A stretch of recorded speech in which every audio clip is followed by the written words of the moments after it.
Boners Weenus. Oops, hang on a second. Yeah. Oh, there we go. That should do it. And let me kill the echo. That should do that. Okay, we're good. Hey, all right. Welcome to the Tuesday show, where Boners Weenus says, "Grow up, David." Nice work. It's literally in our chat right now. In our chat. Anyway, you're James Chen. How's everybody going? Yep, that's correct. We're going to be talking about these various topics. We're going to be talking about E3, Undefeted / Red Bull Conquest. Other things happen too, E-League and so forth. We're going to be talking about a 50-50 matchup thing, you know, where we argue against each other. We'll talk about or Sonic agree Fox against each or other. agree. Yeah, we'll yeah. Talk about Sonic Fox versus Zero and other stuff. We'll talk about the BlazBlue cross tag battle, DLC, and so forth. Yep. First of all, I just want to apologize to the entire world about having concentration camps in our country. That's really tough news. While I was driving here, it came out that there are at least 3 detention centers for what they're calling tender age children. Yeah, which means babies. Literally, it's babies. I don't know that I can talk about this subject for too much without really getting mad. Hey, but you know what? Hard for me to but you know what? Ignore it. We're going to be safe from alien invasion. I wanna say that this is not American, but it is. We've had this nice little window of several decades of relative tolerance after a century of slavery and then another century of Jim Crow and Japanese internment and Chinese exclusion and all sorts of stuff. And so it feels like to many of us that this is new, but it's not. It's the whole history of the country of treating people that we deem as the other terribly, and that's still happening. So I'd love to say that it's not my country, but it is, and that's something that we need to change. But in the meantime, there's a big chunk of the country that is not just cool with it, but they enthusiastically support it. I mean, that's kind of the whole narrative, right? Is that there is this kind of sentiment that our country has always done good things and right. I mean, that's where the whole great again thing comes from, right? But it's really just a history of... Well, by great again, they specifically are talking about the time when this kind of stuff could happen. Exactly. There's no bones about it. Concentration camps in the very literal meaning of the term. That term had a literal meaning before. It just meant Nazi death camps. And this is that. Concentration camps are something that came about towards the end of the 1800s, beginning of the 1900s. It's a camp where you concentrate a bunch of people into. It happened in South Africa and it happened in Cuba, and we were some of the originators of it in Cuba. So it's got a long history, and we're still doing it. So. Yep. Like I said, I just can't talk about it for that long without really going off the deep end about it. So, but I couldn't not talk about it. They have camps for babies. So anyway, let's get back to E3 and talk about video games. We'll see if I can do that. Stuff, just letting everybody know, that we do have the air conditioner on down here, but since we switched to lapel mics, I think it doesn't affect the noise as much. So let us know in the chat if it's actually pretty decent for you guys, if you can hear anything or not. But it is pretty warm nowadays, so yeah, it'd be nice to have it on, that's for sure. Yes. Anyway, so last week we went to E3. We were both there. You were there all 3 days? All 3 days. That's a lot. All 3 days. And so I got to check out quite a bit, although, to be honest, I didn't get to do too much. We talked about a bunch of it on last Tuesday, because I had been there for a day. I talked about Mega Man, et cetera, et cetera. I did get a chance to try a bunch of other stuff outside of that later on. So, I don't know, from your perspective, since you hadn't got a chance to talk about it at all, what did you think? I hadn't been there at that point. I was there only on Thursday. So from an FGC perspective, it wasn't the most impactful E3, at least among like sort of traditional fighters. Smash is obviously gigantic news, but there's no like sort of other new major game that's about. I did get a chance to play Soul Calibur for a while, and I talked with Bibulus about it, who's a longtime Soul Calibur player, commentator, and so forth. And he was really happy about the state of the game, really stoked for it. We talked with Beautiful Dude, who somehow won the tournament that they had for Soul Calibur. That's pretty remarkable. This guy, he's a talented guy. He's a talented guy. Yeah. Definitely right. And it seemed really fun. I played Jump Force. I didn't know. Okay, right, so Bandai has a new game with all the anime titles. Naruto. Yeah. All right, I'm stopping there. You should probably stop. I mean, I don't know the characters that well either. Yeah. So anyway, I tried it, like sort of wondering whether it's supposed to be competitive or not, and I came away thinking that it seemed like a fun and kind of pretty game, but that it's not supposed to be competitive. Yeah, it feels that's like the new variant of Linux, right? It's Naruto. Naruto. Yeah. Yeah. We're cinnamon on that guy. I mean, it's funny because a lot of people were telling me they actually didn't like the way the game looked. Oh, really? A lot of people were actually telling me that they thought the game looked kind of ugly, but so I guess there's kind of like two different sides of it. So. It wasn't the prettiest game I've ever played, but I thought it like kind of looked cool, I guess. Mm-hmm. But yeah, so for example, with respect to not being competitive, you have assists, and I just found a way to knock the opponent down, call assist as a meaty, and then also do a meaty grab. And I guess grabs are maybe like coded as just unblockable attacks rather than throws. Yeah, so you can just do knockdown, call assist, meaty, unblockable, knockdown, call assist, meaty, unblockable, and it was just a loop. I mean, Bandai Namco also had the My Hero arena fighting game as well, if I'm not mistaken. Yes, although I didn't try it. Okay. Yeah, so I I didn't can't get a talk chance about to try it, unfortunately. I didn't get a chance to do anything with it either, but it seems like a couple, and I saw more people more excited for My Hero. Okay. I don't know if that has anything to do with the fact that they're bigger fans of My Hero Academia or what. Yeah. I'm not even sure I got the name of the anime correctly. Don't ask me, buddy. I'm sorry. I'm trying. So I tried that. I was there for Street Fighter V when they had the exhibition that you commentated, which was Kenny Omega and pals versus Xavier Woods, etc. And I got to tell you, I really enjoyed it. Dude, I thought it was a blast. It was just like a blast to be in the crowd. Like the crowd was chanting and cheering, and they were really into it. It was really I almost kind of want to. Maybe we should add that to like the topic of 50-50s. Do we need more of this kind of thing in the FGC? Sure. Okay, we'll throw that in there. My answer is sure. If we have time. But honestly, I had a blast doing that. That thing was great, and I was reading like comments because up, down, down. Xavier Wood. I'm sorry. Someone pointed out that I've been pronouncing Xavier Woods. Is that really how it's supposed to be pronounced? Yeah, it's not supposed to be Xavier Woods. It's Xavier Woods. So I guess I was mispronouncing it the whole time. I didn't know But, you know, their channel, their YouTube channel is up, down, down, right? And that's where they stream. It was streamed on there. They said it had like 40K viewers on there. Where the Capcom Fighter stream had like 10K viewers, right? So, but like... I went to the YouTube and saw the video up there. Some people they really enjoyed me and Yipes' commentary. However, we did talk over the wrestlers sometimes, so sometimes some people were mad about that. But I saw some people even like writing like, these guys are better than the actual commentators. For them. I was like, yeah, there you go. How did you guys? I haven't listened to the thing. How did you treat it? Did you treat it as like a kind of wrestling show, or were you commentating it for real? We were kind of doing a half and half. Okay. Like we were trying to do that, but a lot of times things would happen, and like for example, when Tasty Steve got super kicked by one of the Jackson boys, right? You know, on stream, I was just like, "You can't do that. That's good. You can't do that. He's one of us." You know, and started getting mad, and I was like, "No, Kenny Omega deserves to lose. Like it's all like Austin Creed has to win now." So I started rooting for him and stuff like that. What was Yipes doing? Was he like taking the other side?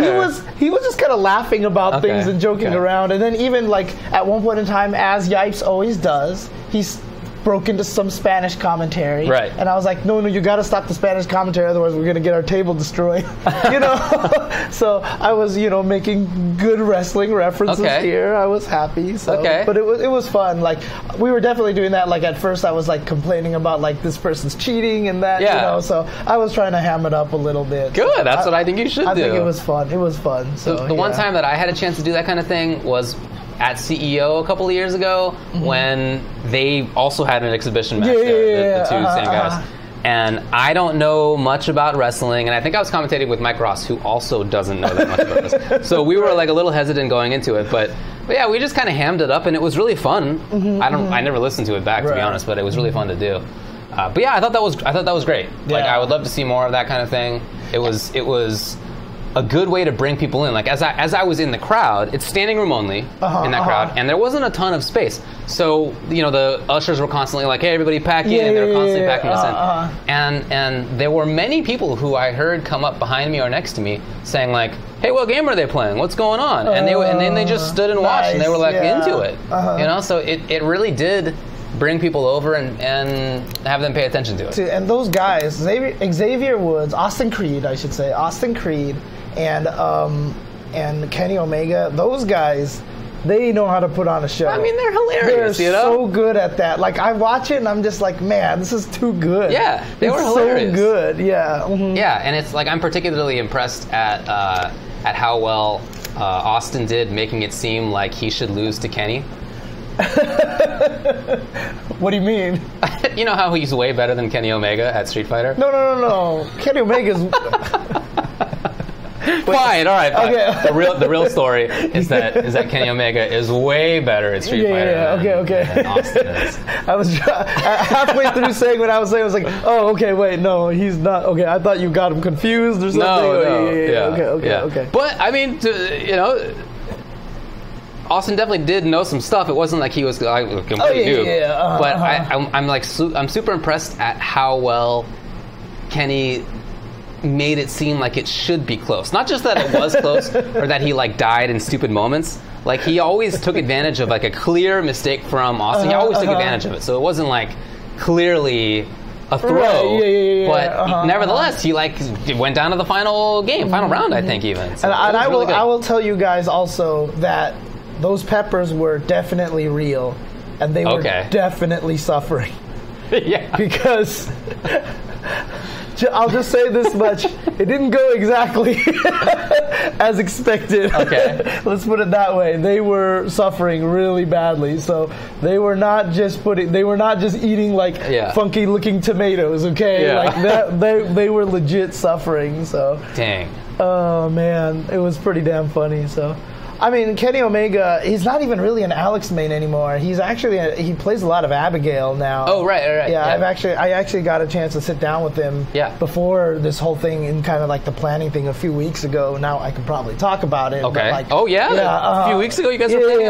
So I actually got to play against his Abigail and stuff like that, and it was actually pretty good. And he's a really, really solid Abigail, so there you go. Yeah, Raph, I agree. It's very cool to see how they apply the wrestling kind of idea in a video game, because I mean, like I said, definitely Kenny is the better player, but he made it seem close, and I think you can see his experience in basically putting on a show. So Callisto was part of the whole staff running it, and so he's kind of even typing it out there. It's like we had, a lot of things about what we were going to do the show, but the end was basically all improvised because of how much the peppers were making them suffer. Yeah.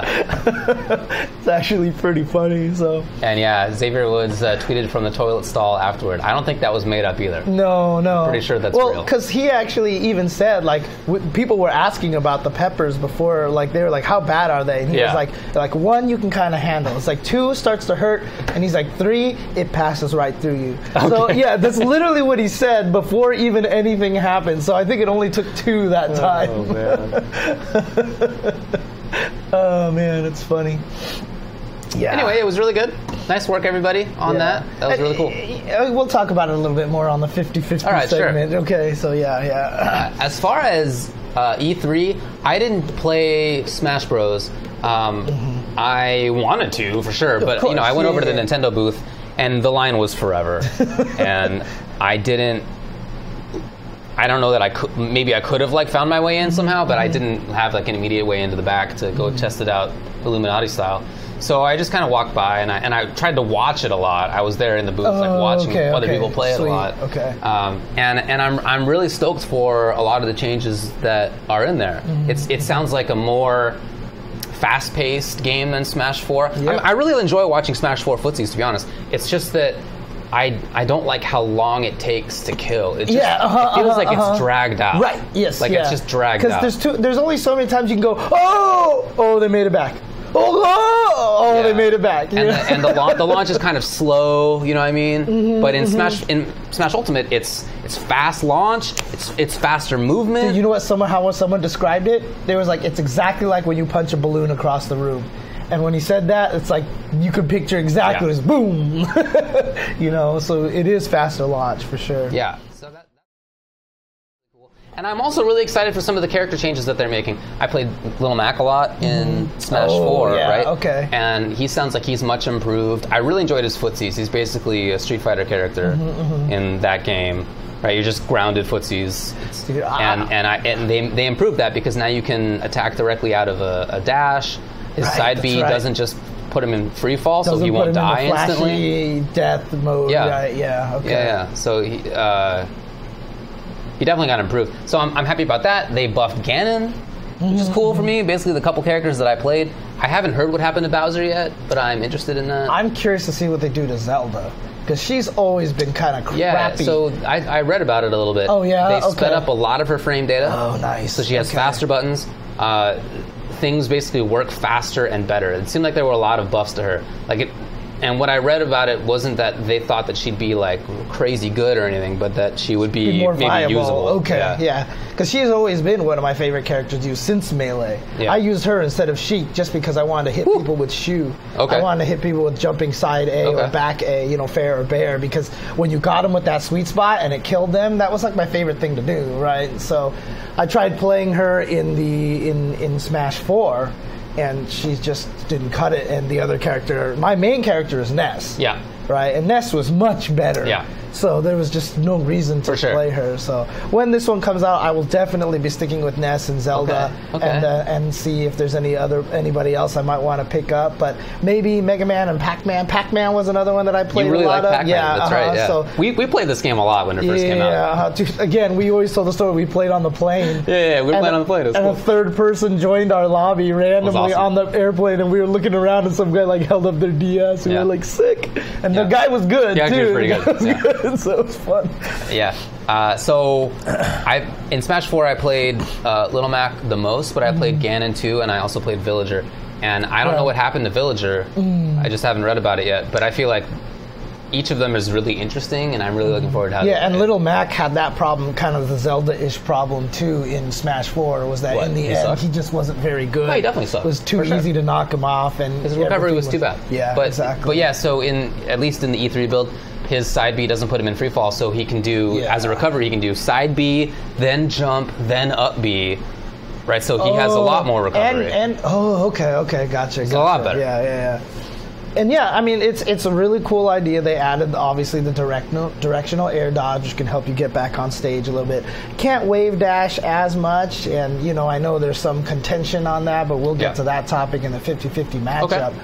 But, overall, someone actually said that there's actually not true throw teching. That the way throw techs work is that if throws connect on the same frame, and only if they connect on the same frame. Because before it was random who would win. Okay. It was the Mortal Kombat 9 mentality where they were just like, just pick one. Except it wasn't stuck for the whole round. Yeah. It was literally a random.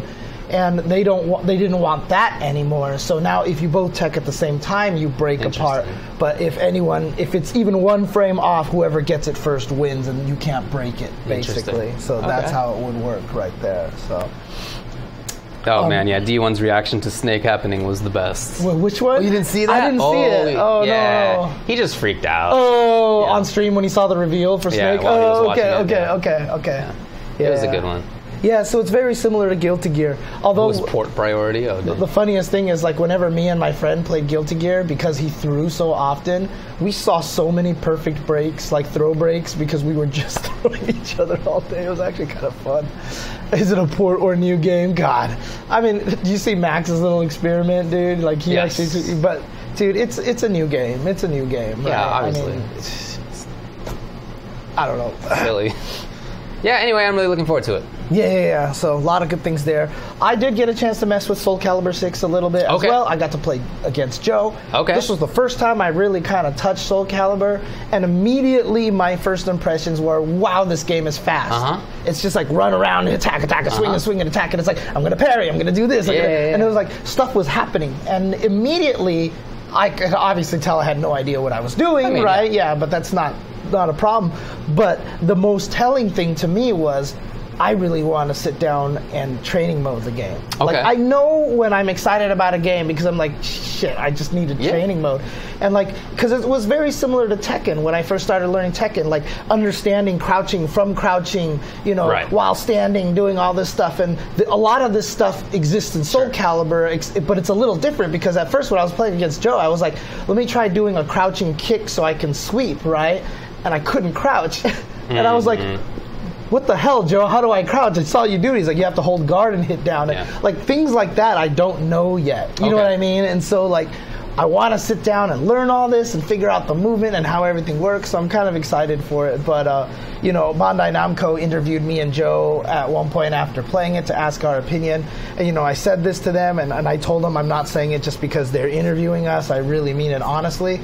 But I feel like Bandai Namco is really killing it for fighting games in the last couple of years, you know, between Tekken and Dragon Ball and Soul Calibur is turning out really, really nice. So I'm really looking forward to that game. Now it's October, so I'm excited. And they just they haven't revealed Astaroth yet, right? No, but it looks like him in the story mode. Right?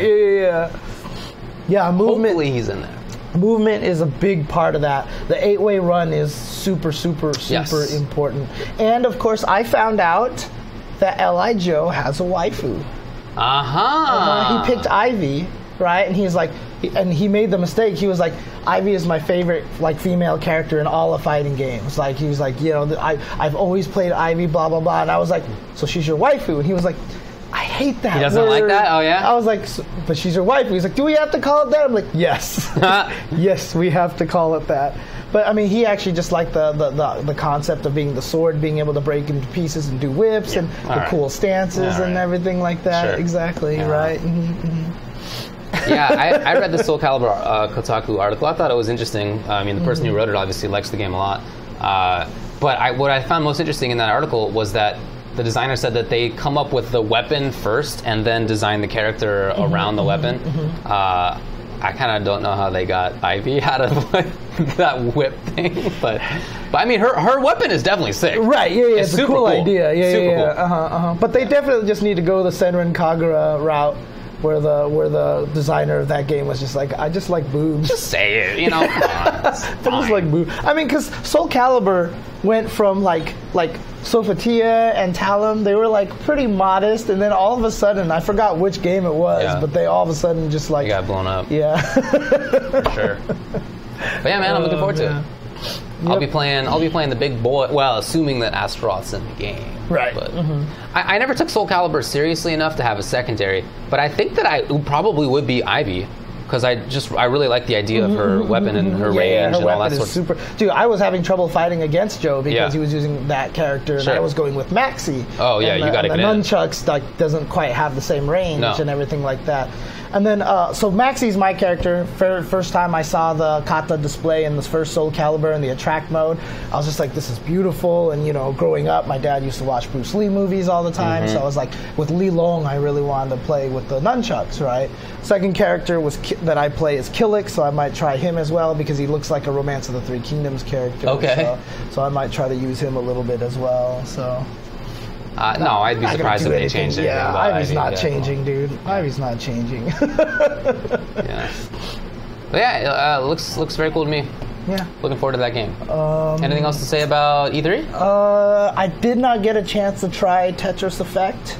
It was caught behind the virtual reality PlayStation VR line, and if you sat through the whole line, you weren't guaranteed to even play the game that you wanted to play because all of them were there. Yeah. And in fact, the guy who was manning the line even told me that everybody wanted to do was play Beat Saber, which I totally get because I totally want to play that game.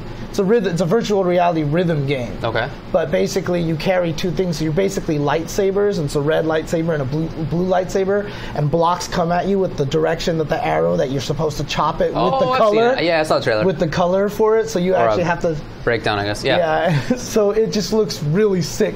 Eduardo's fiance, Kat, plays it a whole bunch on her Oculus, and she says it's like amazing. All right. So I really, really want to play that game. But I also want to try Tetris Effect Didn't get a chance to because I just didn't want to wait in that line. Yeah. I checked out Spider-Man. That was the other thing that I was kind of interested. Again, gigantic line, but I watched someone swinging, and that's all I needed to see. I would probably buy the game. It looked good? Yeah, the swinging not only looked good, but it had that, but the graphics are so good now that the effect is very exhilarating now. Okay. Like, it felt fast, and it felt like, woo, when you see it yourself swinging through the city, you know, it was like, okay, this is cool, this is cool. So probably become a must-buy for me. Mega Man 11, I mentioned last week. Super happy with it. I actually went back and beat Fuse Man, which apparently he wasn't available on the floor. He was only available in the room in the VIP section. Oh, dang. So I actually got to mess with Fuse Man in there. But I'll tell you this, I am a big stickler for Mega Man games. Mega Man games mean a lot to me, right? And I'm one of those people that, like, if it's not good, I will shit on the game like you can't even possibly imagine. Okay. The Fuse Man fight was great. Okay. Was great. I loved the Fuse Man. It was just the right amount of difficulty where I died like 2 or 3 times trying to fight him, but then once you started getting it, like you could fight him well, and that was cool to me. I really, really enjoyed that. And there was also something kind of interesting too, that even after you beat the boss, they even give you a screen where you can test the weapon. You've never been able to do that before. Oh, interesting. Cool. Okay, I like that. Yeah, I didn't try. We'll talk about that later. I didn't try Resident Evil 2, but by all accounts, it looks and sounds fantastic. Yeah, Yipes was telling me that, like, it's just not the same as it was before. Like, shotgun isn't free. Like, he said he shot a zombie in the head with the shotgun, and it just ripped all the skin off its face. Oh, my God. And it just kept coming at him and attacked him. Wow. Yeah, like another one he shot, like, half the head came off, but it was still coming at him. Oh, my so it's God, like, it makes more difference to, like, shoot them in the legs and the arms and stuff like that. Wow, crazy, okay. But I didn't want to play it because I am going to play it, and I want to experience it all. And, like, by all accounts, everyone said it was amazing. Sure. So I was like, you know what? I don't need to play the demo. I'm just going to play it. You're confident. Yeah, that makes sense. I did also want to try out Tetris Effect. I didn't even know about it until you told me about it. But then as I was walking through the PlayStation area, they had this gigantic widescreen, huge widescreen monitor, and gigantic sound system. And as I was walking by it, they started playing what turned out to be the trailer for it, but I didn't know that it was the trailer for it. It just gave me crazy flashbacks to, like, being in an underground rave in the East Bay in, like, 2002. Because it's like this really trippy, scientific sounding announcer guy that used to be pretty common in electronic music. And the trailer's like this kind of galactic looking, super trippy with some EDM in the background, right? With EDM in the background, yeah, for sure. It reminded me actually of going into a bar in Berlin that was in a bombed out building that had never been restored except for this one room, and when you walk into it, there's the giant fire-breathing dragon made out of wrought iron on the ceiling, and on the other ceiling is really intense, hairy lesbian porn, and then on the other ceiling is exactly this kind of, like, galactic looking, and the music is just like some science professor put over some dance music. It basically was really trippy. New stereophonic sound, spectacular. It was super wild, and it was just like an automatic flashback to that moment.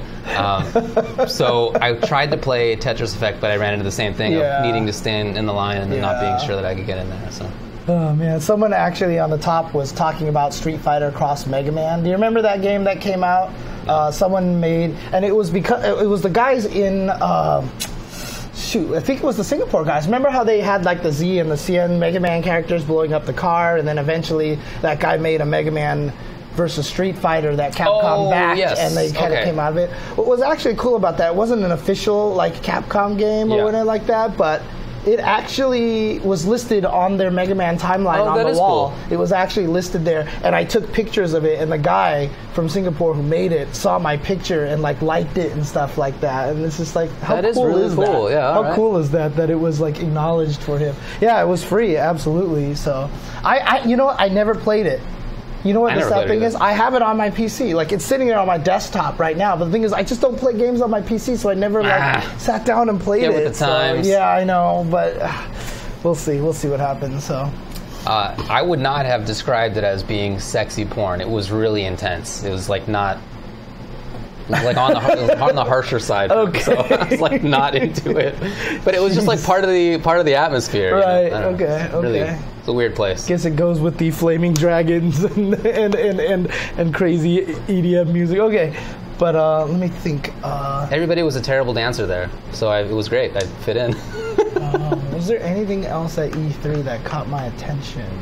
There was a lot of things there. But I basically didn't bother other than that. I walked around, I saw what was there, and I didn't feel like I was that enticed in most of it. Like, I didn't feel like it was a year that was for me. I get why people are excited for some of the games that were announced, for sure. But I just know that I'm not going to end up playing most of them, so it wasn't that big of a deal. Killer Queen Black is definitely cool. I'm looking forward to seeing how they end up doing that. With I think they just changed it to 4 players. So it's not going to be. Do you know what I'm talking about? Killer Queen. I didn't actually see what it was. So Killer Queen is an it was arcade on the game. Switch, right? That's what Killer Queen Black is announced for. Okay, Killer Queen has been out for a long time. It's an arcade only, competitive, I think 5-on-5 game. Ooh, okay. It's I mean, I've only played it at maybe it was E3 or I don't know, one of those conferences. Maybe it was GDC even years ago. Okay. Super fun, very interesting. Different roles for different players. You can be like the queen, or you could like gather berries. Or it's like really complex. But all on just like one screen. So you're not like it's not like a MOBA where there's a whole map. It's just the screen. Super interesting game. Very interesting team ideas, and you could run plays, and it's very, very cool. So I'm looking forward to seeing how they do that for Switch with, I think, 4 players. But now, and now they're going to be able to get their own screens and stuff like that, right? Presumably, I guess, yeah. Okay. Yeah, I mean, presumably you can play it online. Even. Well, some people were saying it was at EVO last year. Yeah, it's been at EVO. It's been around for sure. Yeah, for sure. I didn't get a chance to do anything with Devil May Cry. My problem is that after the first game, I played the first Devil May Cry, which I thought was good but not great. There was a lot of weaknesses in the game. And then the Famitsu director got to do the second one, and it got nothing but terrible reviews, and everyone hated Devil May Cry 2. So I was like, I added it to that list of franchises that I would just drop from my playlist because you just don't have enough time. So even though 3 and 4 were like amazing, I never ended up playing them. So I don't have any sort of like background I don't have enough background knowledge to be invested in the Devil May Cry series anymore, unfortunately. So yeah, I didn't keep up with it. Yeah. And yeah, the biggest for me FGC related news from E3 is that there's no MK11 yet. Yes. Yeah. We'll talk about that in a little bit as well, because Ed Boon apparently had some stuff to say about that as well. Indeed. So we'll talk about that a little bit later on in the show. But yeah, for the most part, I mean, the biggest news in terms of fighting game community is definitely Smash. For sure. We talked about that a lot last week, so probably not much else to say except I'm excited for it. Definitely. I'm going to definitely probably try to get into it as much as I can. I mean, I imagine I'll treat it like I did Smash 4 and Melee, where it's like a fun, casual game. I enjoy watching it, but I just play it casually myself. Right. I'm not going to like grind it necessarily. Okay. But I'm looking forward to it. Okay. Well, all right. Let's jump to the next topic over here.